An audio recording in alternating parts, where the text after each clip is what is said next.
জিনেরা যখন রাজমিস্ত্রি। বাইতুল মুকাদ্দাস মসজিদ মুসলমানদের প্রথম কেবলা।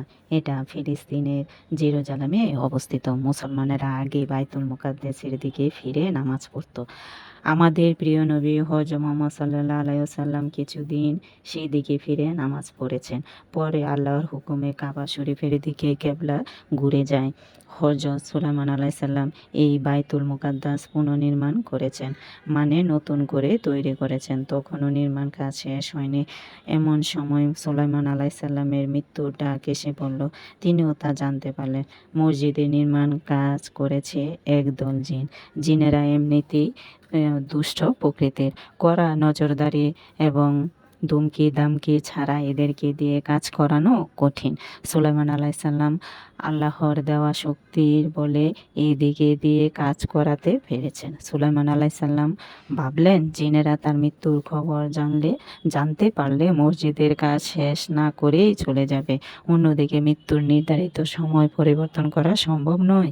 তাই তিনি মৃত্যুর জন্য তৈরি হয়ে তার ইবাদতের কক্ষে চলে গেলেন। সুলাইমান আলাইহিসসালাম একটি নিরিবিলি কক্ষে গিয়ে আল্লাহর ধ্যানে মগ্ন হলেন। কক্ষটির কাঁচ দিয়ে তৈরি। বাইরে কে কী করেছে সেখান থেকে সব দেখা যায়। তাকে দেখে সবাই নিজ নিজ কাজ করতে থাকে। ফাঁকি দেওয়ার কোনো সুযোগ নেই। এবারও তিনি নিজের কক্ষে গিয়ে আল্লাহর ইবাদতে মশগুল হলেন। এবার যেহেতু তার মৃত্যু হবে, তাই তিনি একটি লাঠির উপর ভর করে রইলেন।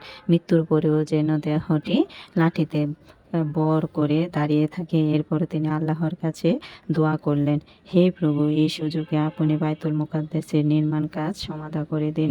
আল্লাহ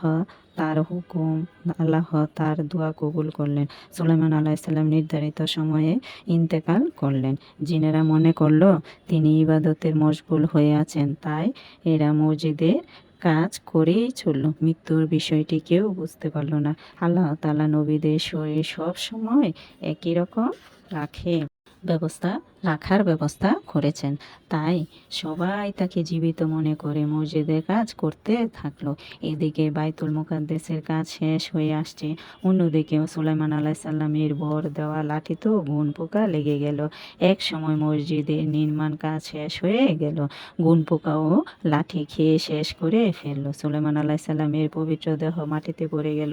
লোকজন কক্ষের ভিতরে ঢুকে দেখলো সুলাইমান আলাইহিসসালাম ইন্তেকাল করেছেন, আর তার বর দেওয়া লাঠিতে অনেক দিন আগেই গুণ পোকা ধরেছে। জিনেরা লজ্জিত হয়ে একে অপরের দিকে মুখ চাওয়াচাওয়ি করতে লাগলো।